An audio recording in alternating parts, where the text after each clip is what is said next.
Samantala, opisyal na ring isasama ang mga PUV drivers sa Uplift Assistance Program ng DSWD na nagkakahalaga ng 2,000 pisong tulong pinansyal gamit ang master list na isinabmit ng Department of Transportation. Kasunod ito ng utos ni Pangulong Ferdinand Marcos Jr. sa DOTR na tiyaking tuloy-tuloy ang hanapbuhay at mas malaki ang maiuuwing arawang kita ng mga PUV operators at drivers. Ayon kay Transportation Secretary Banoy Lopez, nakausap na niya si DSWD Secretary Rex Gatchalian na maisasama na ang mga drivers sa 2,000 pesos uplift cash assistance na ibinibigay ng pamahalaan bilang pandagdag sa araw-araw nilang gastusin.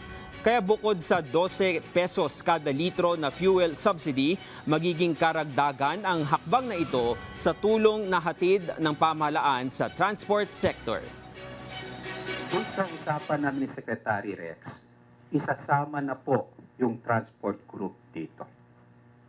So masasama po sila sa next ng uplift assistance natin